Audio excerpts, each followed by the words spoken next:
Bienvenidos a Vox Ultratumba, donde discuto temas de religión, filosofía, política y cultura. En este episodio quiero hablar sobre sola fide o solo la fe. Básicamente, como en la modernidad esta doctrina protestante se ha convertido en el fundamento y justificación básica para casi todas las formas que se estudian y se practican las religiones del mundo, especialmente en el occidente. Pero antes de comenzar, recuerden de suscribirse al canal, denle a like al video, compartan el video y comenten en el video. Todas estas cosas realmente ayudan al canal y no me molesta que sean comentarios críticos o comentarios que favorecen el contenido.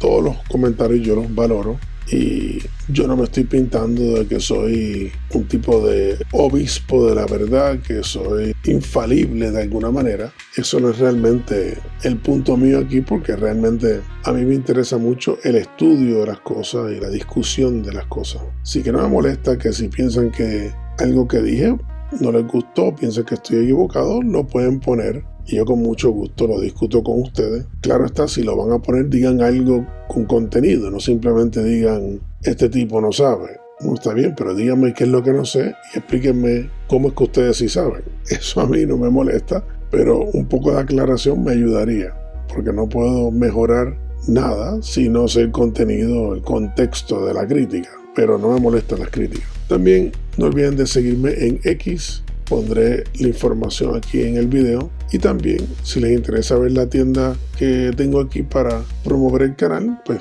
también voy a poner la información para que la vean, y si les interesa apoyar lo que hago, pues ahí pueden hacerlo de forma muy fácil. Así que la sola fide, bueno, comenzando su origen como concepto, o al menos de la forma que lo conocemos hoy día, es de la Reforma Protestante, específicamente con Martín Lutero y Calvino, que son los que realmente van confeccionando el concepto. Y básicamente es la idea de que la salvación depende únicamente de la fe y no en las obras. Esto se basa principalmente en una preocupación de los protestantes de que la Iglesia Católica estaba muy enfocada en toda esta infraestructura muy compleja de actos que eran necesarios para poder ya sea asegurar la salvación o conseguir la salvación. Hay un contexto interesante en esto. En la Iglesia antigua, una herejía llamada pelagianismo de un obispo británico, y pondré información de él abajo, estamos hablando casi 1000 años antes de Lutero, planteaba de que realmente eran los actos los que salvaban irrespectivo de la fe. O sea, básicamente la posición opuesta. Y es una posición que la Iglesia misma luchó en contra y era criticada altamente. Por eso es que la Iglesia sí hablaba mucho de la fe en aquel momento, porque estaba contrarrestando esta idea de que tú podías hacer actos considerados buenos o actos fieles a Dios irrespectivo de tu creencia en Dios. O sea, que si un pagano no creía en Jesucristo, no creía en la iglesia, no creía en la revelación o nada relacionado al cristianismo, simplemente ayudaba a una señora a cruzar la calle o salvaba a un niño de caerse por un barranco, ese acto era un acto salvífico, irrespectivo de la convicción interna o la creencia. Y pues esa posición era vista como problemática porque la iglesia siempre vio la necesidad de combinar la fe o la creencia o la motivación en sí como la base de que el acto en sí valga algo.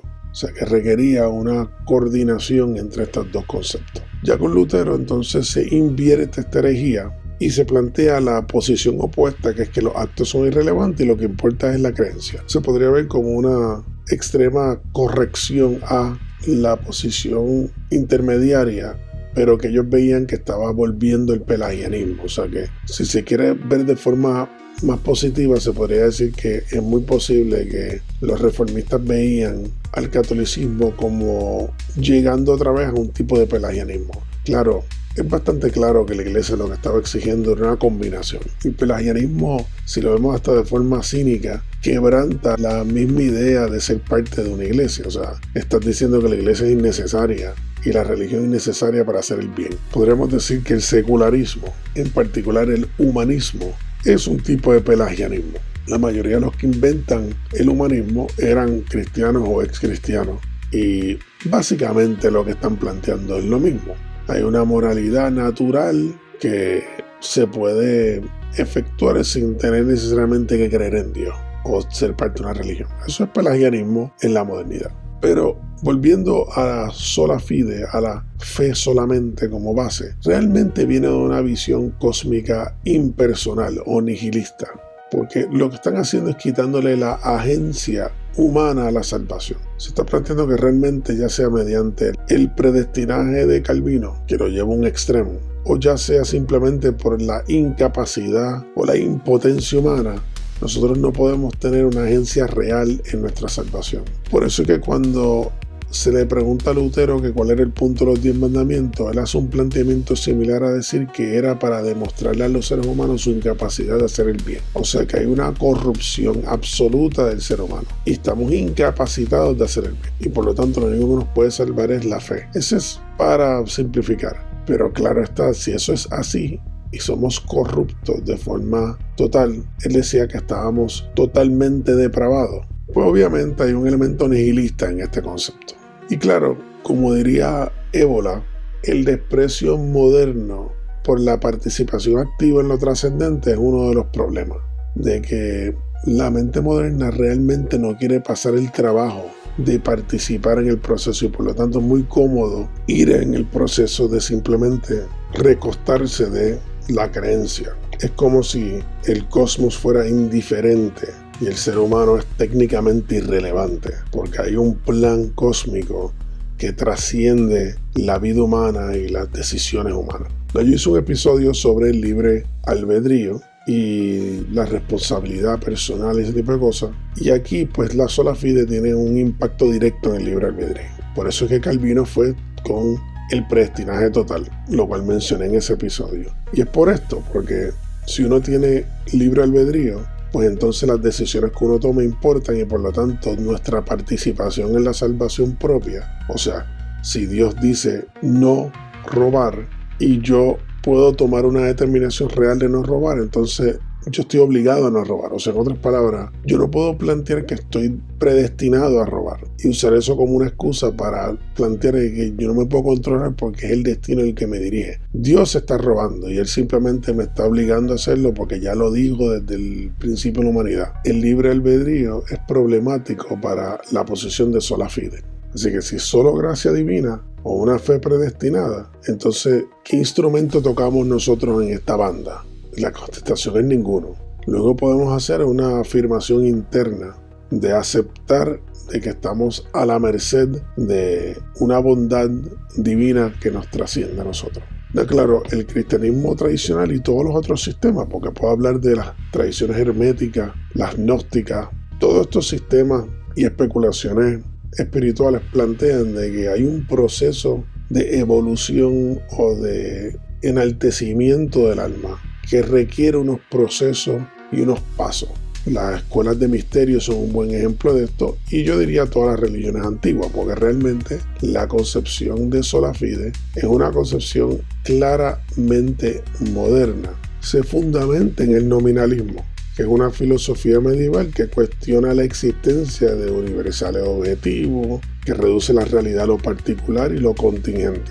Y pondré aquí el origen de este concepto, pero básicamente lo que hace es negar la conexión intrínseca entre el esfuerzo humano y la salvación. ¿Por qué? Porque el nominalismo lo que dice es que los actos externos y lo absoluto están divorciados, o sea que nosotros estamos incapacitados de influenciar el mundo que nos rodea mediante actos reales, o sea que hay una pared entre el esfuerzo humano o las actividades humanas y las realidades universales.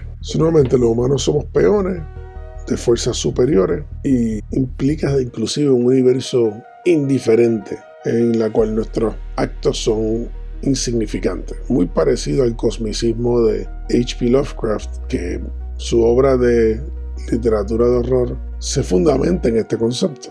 E irónicamente, este concepto no viene de la nada. La cultura de Lovecraft misma es de una cultura protestante, en su mayoría calvinista. Y esta visión de sola fide eventualmente conlleva esta visión del universo.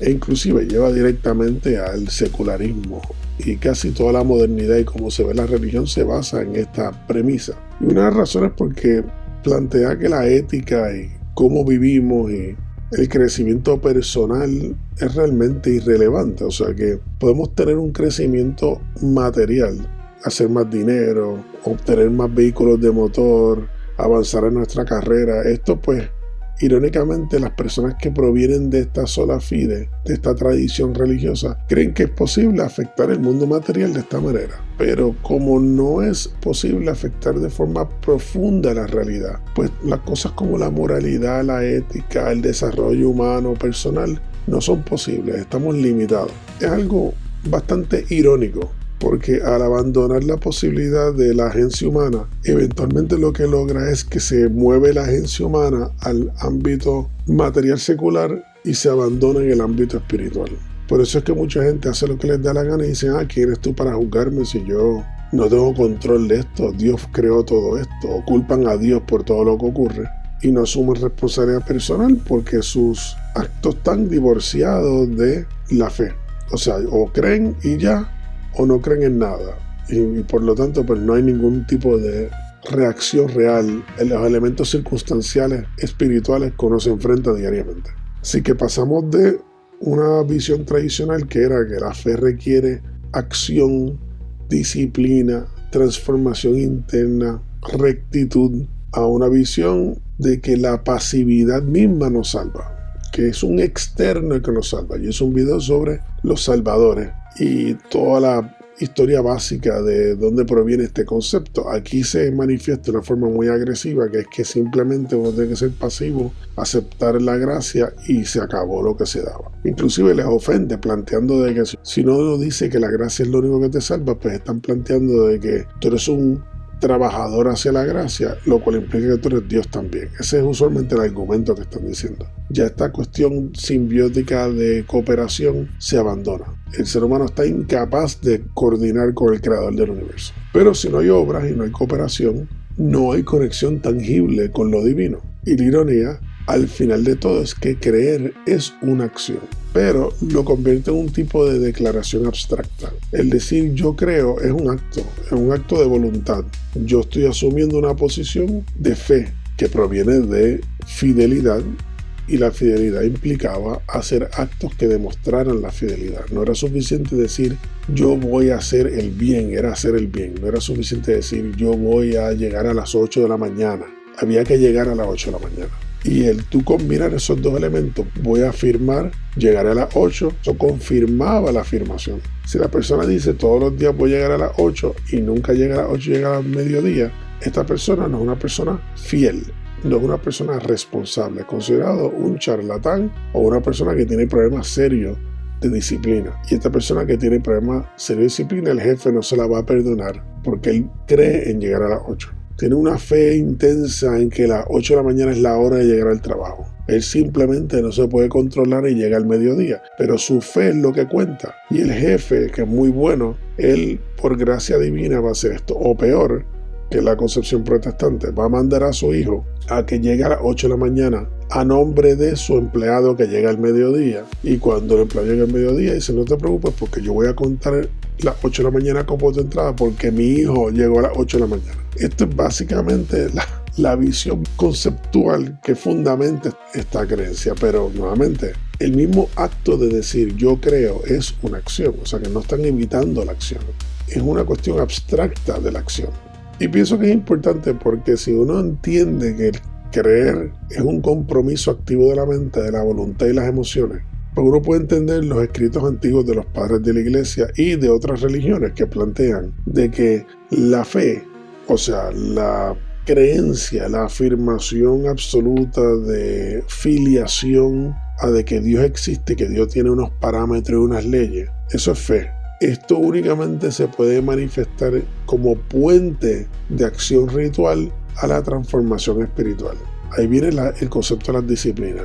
No robar, no asesinar, no cometer adulterio. Estas cosas son dictámenes de un Dios. Para yo poder creer que estos dictámenes son importantes para seguir, yo tengo que creer que Dios existe. Ese acto de creer es la fe. Yo creo que Dios existe, yo sí creo que Dios me dio estos dictámenes. Ya yo tengo la base, que parece ser abstracta, pero es una afirmación de la voluntad. Pero entonces yo tengo que conectar eso con ser fiel, la fidelidad, con la fe, de que como yo sé que yo sí lo creo, porque si yo sí creo que Dios me va a castigar o que Dios piensa que esto está mal, yo no voy a hacer ese mal.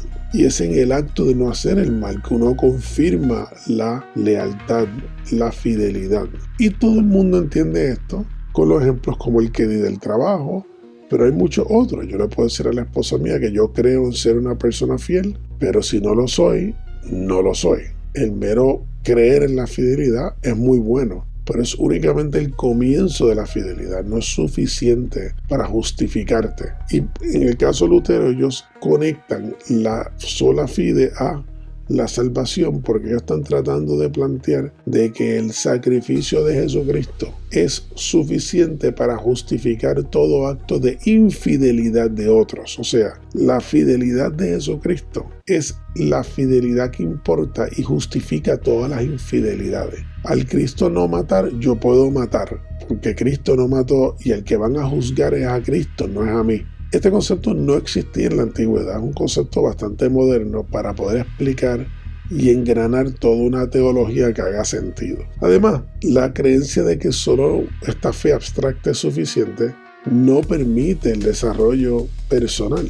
O sea, al divorciar la experiencia humana real diaria con la experiencia con lo divino y la relación que tiene lo divino con las experiencias diarias, hace que realmente uno no se sienta conectado e inclusive hay un divorcio. Porque uno puede decir, yo me siento conectado porque tengo creencia y Dios me habla y me dice esto, me dice lo otro. Pero todo lo que Dios está hablando y todo lo que usted le pide en esas oraciones son sobre el mundo material real que uno vive. Lo cual implica que usted tiene que participar. Yo no quiero sufrir con drogadicción, implica no voy a ser un drogadicto, voy a detenerme de cometer estos actos. Porque tengo fe en que esto es lo correcto. O sea que hay toda una conexión entre estas dos cosas. Y realmente no hay una manera de divorciarlas sin crear caos. Así que yo estoy de acuerdo que tiene que haber una restauración en el vínculo vertical entre el hombre y lo absoluto. De que el universo no es indiferente y somos parte de un universo que sí es coherente. Y que nuestros pequeños actos y nuestras pequeñas participaciones sí importan, que tienen un impacto real, que no estamos totalmente desvinculados del universo. Y pienso que esto es parte del problema del secularismo de la modernidad, porque al desconectar la fe de la realidad y desconectarla de los actos y desconectarla de la ética y la moral y divorciar la salvación de dicho proceso, pues entonces estamos totalmente desligados de lo divino y por lo tanto nada importa excepto nuestro beneficio personal y la moralidad de Dios se convierte en una secundaria y es lo que nosotros querramos y sintamos, porque la verdad no importa, porque Dios no nos va a jugar por ello, porque es un cheque en blanco. El ateo que no cree en Dios tiene el mismo cheque que el que cree, porque el que cree dice, bueno, yo creo y eso es suficiente, por lo tanto yo voy a seguir con mi vida porque yo no puedo hacer nada al respecto. Y el que no cree, no piensa que debe o puede o le importa hacer algo al respecto, por lo tanto ahí tienen los dos lados de la moneda actuando idénticamente o bastante cercanos idénticamente. Y la sociedad entonces sigue decayendo porque no hay una estructura objetiva del bien y el mal, de cuál es la forma que la sociedad debe ser organizada, etc. Así que quería dar lo más corto posible una discusión sobre este tema porque pienso que es importante no olvidar el impacto nocivo que ha tenido esta concepción de la espiritualidad y Dios y de nuestra relación con el cosmos. Y si podemos volver a regresar a una visión tradicional en cuanto a nuestra participación activa del universo, es importante. Porque inclusive hasta en la noción del Bhagavad Gita, que plantea de que Dios controla realmente todos los actos, pero no controla nuestros deseos de esos actos, eso sigue implicando una acción. O sea, de que hay una cooperación entre Dios y el acto, hasta en las escuelas más extremas del predestinaje. Tradicionalmente planteaban de que aún así había una cooperación. Uno desea el bien, uno desea lo correcto y Dios coopera permitiendo dicho acto y lo correcto para que se pueda manifestar, lo cual implica una relación, no un abandono total por una incapacidad innata en el ser humano, que pienso que es una creencia bastante perversa porque nuevamente destruye cualquier tipo de agencia humana. Así que espero que el tema lo hayan encontrado interesante. Recuerden de suscribirse al canal, denle a like si les gusta el contenido, compartan el video, comenten el video y denle a la campanita si quieren recibir notificaciones cuando saco un nuevo video. Así que gracias por estar conmigo. Nos vemos en la próxima.